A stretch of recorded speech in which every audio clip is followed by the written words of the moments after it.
And I hate being that guy that sits there because I don't want to slander people. I don't want to slander people, but if you're coming out with shit, I have to say something. I have to. For those in particular to come out as a new channel, as a new guy that nobody knows about, no reputation, no brand, and to immediately just start fucking going ham talking about this one guy. It was, to me, it even felt awkward because I don't want to be that guy that sits there. I didn't make this channel to slander and to destroy people. I made it to build. I don't know if I should inject myself into this. I want to see this though. So I understand content creators, and there's a difference between people that tell stories. Like you got somebody like Frost or Blueprint, those people on Rest, and they tell stories with their stuff. It's really enjoyable. I would figure that, and the game of Rocket League is way different. It's hard to do that, and you can't really do that. But I've ran into spookluke. I've been around forever, and I ran into him and saw his channel was fucking 20K subscribers, 30K. I saw it grow. And I never really believed in his content at all. I saw, mainly because I was just like, if you're not in the ranks with me, how could you offer advice that is helpful? And so I've said this, it's just like, it's like common sense. You need to be at least a player involved. I say this to the people that I know. I'm like, as long as I'm a coach, I'm a player too. And I can't not, and it's hard for me right now because I want to be involved in the game, but it feels like very draining. It's hard because especially the mentality going into the game, the common mentality is just, it's rough. So I've had an exclusive look behind the scenes of this coaching empire, uncovering lies, deception, and convicted criminals. This is the story of spookluke. I think Richard has turned him into something, and I just don't see him going back from it,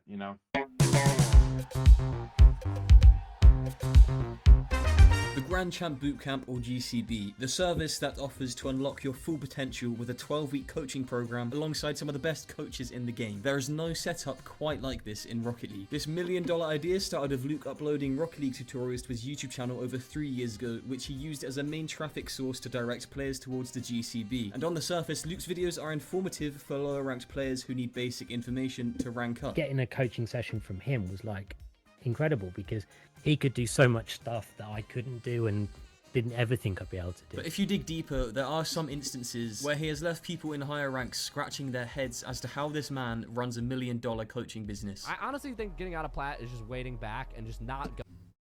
Look at how he's playing too. This is not what I would recommend too. This is how I immediately know he doesn't know what he's talking about. Is look at his second man here. So he's second man here. Okay. If you don't understand this, you haven't played at a high level. If he's doing this, and it's a microcosm. Do you get what I mean by microcosm? Like it's a smaller problem that represents a bigger problem. And if I can see him doing this, then I know he's not coaching this in general. And if you're gonna have a channel and you're gonna make a coaching program, you gotta know this shit. How could you not? Okay, and right here, he's running he's going to the right side and doing a donut. And then he's waiting back and just not. Yeah, and then he's not going. Yeah, that is Luke's ball. Now, you want to jump there? Yeah. Don't go. No reason to go. I think and obviously he should be going, but he's demonstrating the fact that he's not, which is the whole thing of just like he's just blowing out of proportion that these guys can't shoot. But yeah, now the main thing that annoys people is the prices that Luke charges to gain access into the GCB, reaching upwards of $1,000. And in fairness, as the business has grown, Luke stepped back from coaching. He has a team of high-level coaches such as Freaky and Seabass under him now. Regardless, critics believe that you still do not need to pay $1,000 for someone to tell you to rotate back post. And yes, I am critics. Anyway, this is where the video would have ended. Me just poking a little bit of fun of Luke for posting some questionable coaching content. But then I got a DM. Hey, I have watched a couple of your videos, and I wasn't sure if you'd be interested in a crazy story. He has basically scammed close to 2K RL players out of money. He has a silent partner who has been arrested for scamming people with Ponzi schemes. And lastly, he recently fired one of the only guys in his organization that cared about those. I think I might know that guy that was fired.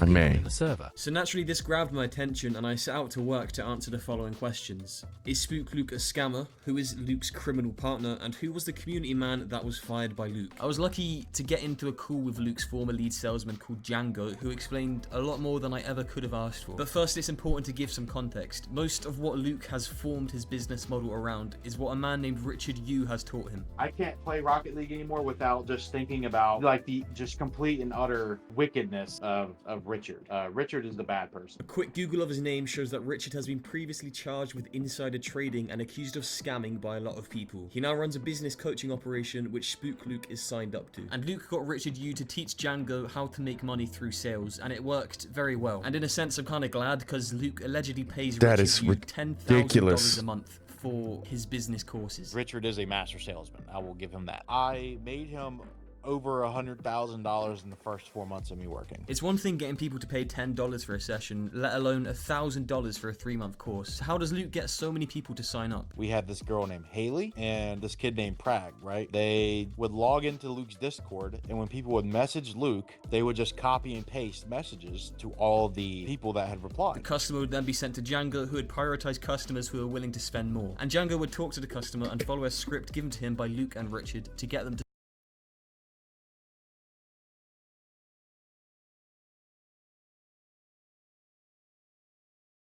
You can make your money back by becoming a streamer. Oh, God.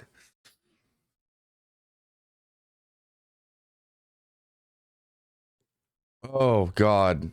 This sales script is bad. sign up. Well, man, I don't want money to stop you from reaching your goals. Obviously, you put in the work to get here. I've spoken with you. You're a good dude. You have what it takes to do what you want. You can turn this into an investment, become a streamer, dude.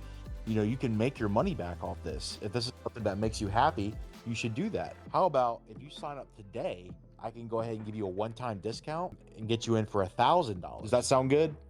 Hey man, you know what? I can do that. And then boom, you're in. So in short, the whole sales pitch is making the customer feel like they spoke to a YouTuber, making them feel special, and then make them want to be part of the so-called inner circle, which I'm not gonna lie, it comes off as a bit culty, the inner circle thing, but you know. And usually a day later, the customer would come back to Django with regrets. The next day, they regretted it, and then they would call me and ask for a refund. I've had people tell me, hey man, I'm whispering because if my wife finds out I'm doing this, she'll divorce me. And I felt bad hurting people. Like yeah, that's why you can't push. This is the big problem I've had with sales in general, because a lot of people, the way that I am, they're like, you should do sales and you should do this. And for me, and going into these, like, because I've been to a couple sales classes and listened to a few speakers, and they're always like, yeah, you don't want to, like, I told them, this is an interesting story. I was going into an interview for a solar panels, but it wasn't solar panels. It was doing through Home Depot. It was like a leasing thing. It was honestly a really good deal. But the thing is that in the part where I disagreed with it is they wanted me to, it was totally out of pocket, by the way. I'm not like making them like buy solar panels, because some of that shit is an actual like pyramid scheme. It's like genuinely bad, and they don't install it properly and stuff like that. This was through Home Depot. So Home Depot was the ones that were putting the solar panels back on your roof. It was pretty good. But when I would walk up to them, they would be like, yeah, you just want to ask them, and if they say yes, they say yes. And then the thing is when you were talking to them, they wanted me to like fight to like get them to put the solar panels on the roof, you know. And I'm just like, I'm thinking to myself, I'm like, I don't want to deal with that shit, you know, because what happens is you're dealing with all these values and this person's belief system, and you're having a fight, like, you know, the core being of why this person like exists. You know what I mean? Like, I'm having to sit there and like verbally fence the guy, and I don't want to deal with that shit. It's so draining by the end of the day. It's just like, hey, you interested in this? You know, and it's like, and I told the guy in the interview, I said, look, what I've learned from being around food, because I would ask people and I would tell them about the salad. It was a summer citrus salad. It was a pink peppercorn vinaigrette with goat cheese balls that were pistachio crusted, and a couple other ingredients. I got to tell you, it's one of the most amazing fucking salads I've ever had. And I used to tell people about it, be like, and they would ask me like, hey, what do you recommend for the new menu? And I was just like, summer citrus salad, or you get a med sandwich and you get some filet tips. You get the summer citrus. I felt like when I tasted it, the flavor profile was just really good for adding a salmon on it. I felt like it was delicious for that, and you could go with that. Honestly, I told him that, and dude, a lot of people would be like, "I'm trying it every time," and it was just me sharing my experience. So what I told him is I was like, "Look, I just told people about the salads, and if they were interested in it, they interested it, and they got it. That was it. I didn't fucking try to verbally fence the guy." And I go, "Look, if your product is good, it's gonna sell itself, but don't hire me as a salesman. I am not a salesman." And I go, "If your product is good, it sells itself, because if you want me to try and be a salesman, you're trying to get me to manipulate the guy. And I will never do that shit." And it's everywhere. It's everywhere with sales. And they'll even have like an Indeed, like these marketing things where they want me to like, it's like a marketing rep or whatever, right? And I have a degree in marketing, right? Which I'm not using, which was really funny because I spent my entire fucking life to go to get a degree. And now I finally have it and I can't even fucking use it. And a lot of these people, I got the degree and then they sign it up as like on Indeed for the job posting to have marketing rep on there. But essentially I'm just a sales guy. And it's like, I don't want to be dealing with the verbal fencing and the subtle manipulation that they want me to do. I really do, because they want me to treat the product as if it's better than it already is. And I'm not going to do that. If your product sucks, it just fucking sucks. It just sucks. And I can't sit there and verbally fence with somebody and try to manipulate them on why it's good. If they want to buy it, they're going to buy it. Otherwise, you just deal with problems down the road, and you feel it too. It feels weird. It feels weird to sit there and manipulate the guy and why it's good. It feels weird. It's like, now it's just coming from a place. Like I could tell, like if I were to use like the GCB script, I could tell it's just like, you would end up dealing with these problems. And one of these problems would say, yeah, if my wife found out, like, I would be, they would be mad. And especially in today's economy, dude, with fucking Joe Biden in office, Jesus, dude, especially today's economy, money is so hard to come by and everybody is struggling. Let's be honest. Everybody is struggling. Refunds as all calls were monitored by Luke. And after Django told me this, I was a little bit conflicted. In one sense, I do have sympathy for the people who were manipulated into buying the coaching, but on the other hand, I can't really help but think it's also your fault. Despite it being unethical, Luke and Richard aren't really doing anything illegal here. It's not illegal, but it is. It's morally fucked up. This is just the start. Another shady tactic that Luke has used in the past to promote. So is Luke technically a victim of just Richard? Along with a man named Diabetic Delight, or Kevin. Fucking hated working with Kevin. He was so narcissistic. God, he was awful. 2 years ago, Luke posted a video titled "Meet the 12-Day Grand Champ." Actually, that is my fucking friend. GC, which has since been deleted. In the video, he claims Kevin reached GC through the help of his Grand Champ bootcamp, and then used Kevin's story to entice more people to join. But the true story is a lot different. Kevin got boosted to Grand Champ, and then got hired by Luke. And the evidence towards this is crystal clear when you look at both Kevin's tracker and the replays of the guy who was boosting him. And once this inevitably got leaked, Luke claimed not to have known and released an apology video that has also since been deleted. As to whether Luke genuinely did not know about Kevin's boosting is something that only he knows. But either way, the community blasted Luke for a pretty bad mistake. And around the same time as this, people had noticed a drastic change in Luke's personality. How he got rid of me was awful. It was the coldest experience like I've ever had of being let go from a job. The voice you just heard is the voice of Dreamy, one member of the team of day ones that Luke had employed, but also one of the several people that Luke has treated unfairly in the eyes of Django. But first, it is important to note the working conditions under Luke. If you missed your stand-up meeting at 8 a.m., you don't get paid for the day. And despite being the lead salesman, making Luke $100,000 in his first 4 months, Luke asked Django Wait, hold on, that musty was clean as fuck. Hold Here's on. what we're gonna do. $1,000 in Hold on. You don't get paid for the day. And despite being Says touch was off, and look, he's ahead of the ball, and then he recorrects it. That was legit. That was really clean. To join a call with him for a talk. Here's what we're gonna do. I'm going to take your $14 an hour pay away. I will give you an 11% commission instead of 10%. I'm like, you fucking $10, bro? You're gonna give me $10 per sale? And to add to this, the commission that Django would make wasn't even being tracked properly. The figure that Django alleges is missing from the company ranges from $30,000 to $70,000. The figure that Django alleges is missing from the company that Django would make wasn't even being tracked properly. The figure that Django alleges is missing from the company ranges from $30,000 to $70,000. I think right now he still technically owes me like $3 grand. So that was it at the Grand Champ bootcamp for Django, but he did go on to mention another key figure in the company called Dreamy. He is the nicest person that you could find, man. He's great.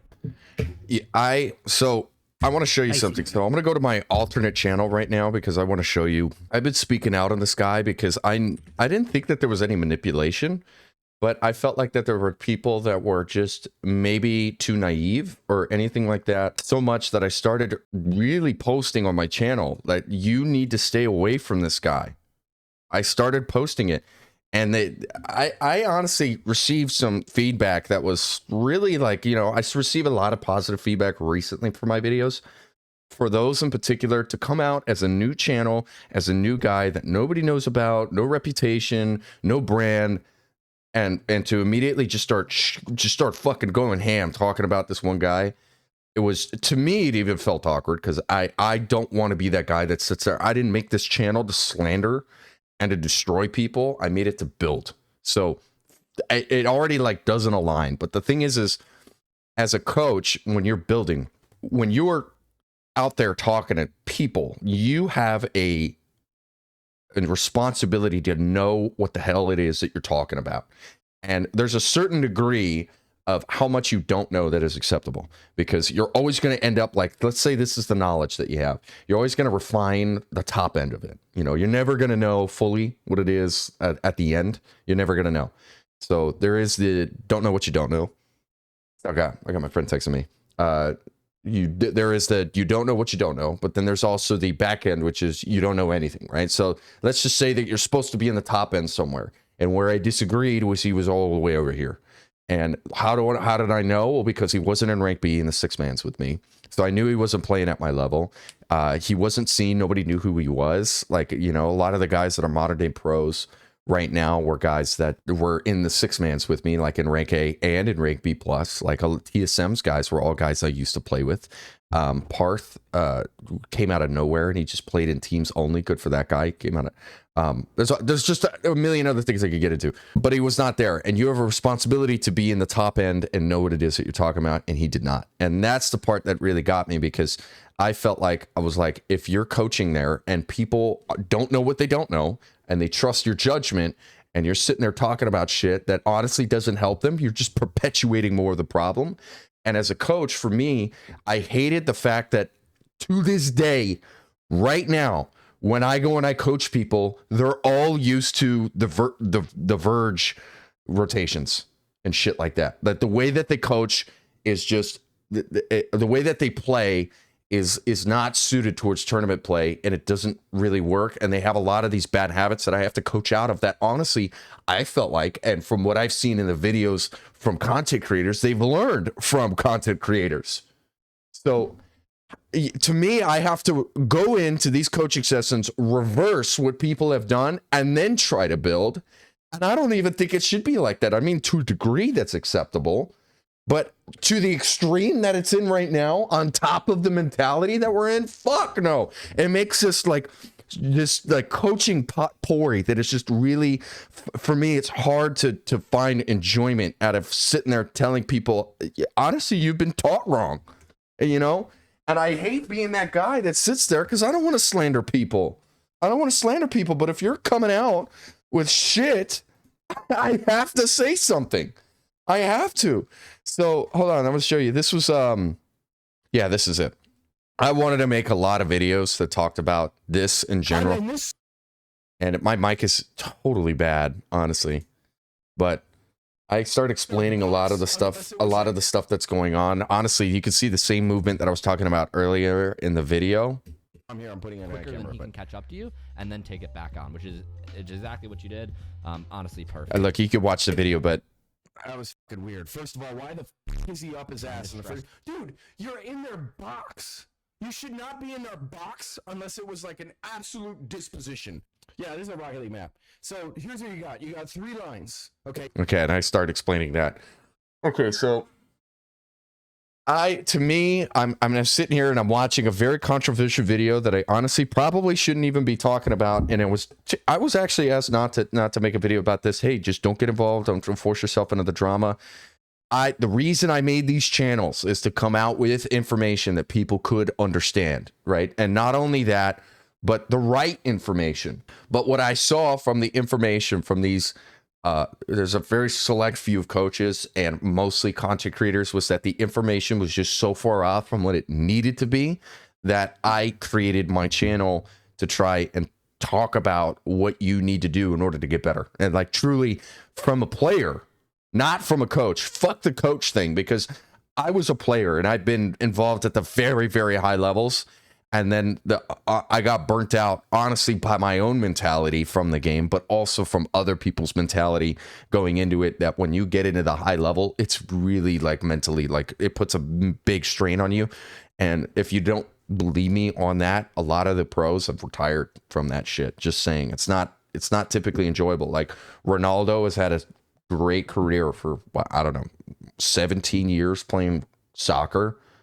But in Rocket League, like our career lasts like 4 or 5. Just saying, it's like practically the turnover of a little bit more than an NFL running back without the head trauma. Seriously, it's practically head trauma. Let's be honest, man. Rocket League is head trauma. That community in the GCB, I had built, grown, and spent time and looked after. All the systems that we ran the business on, I built. Dreamy had worked with Luke since day one, acting as the operations manager of the company, but in reality he did a lot more. He would spend 4 years of his life building up this community that helped make Luke over $1 million. He would hold mental health sessions with people in the community and genuinely cared and believed in the whole company. So when Dreamy was brought into a call by Luke in January 2024, what came next shocked him. Finished work, got a call. Hey, how are you? I said, yeah, doing really well. Explained everything I'd done, and he just went, okay, well, unfortunately, like, I've been evaluating the business and we haven't got any room for your role at the moment, so I'm going to let you go. Asked me if I had any questions, and that was the end of the conversation. And when I announced that I'd been let go because they didn't, it caused a huge uproar.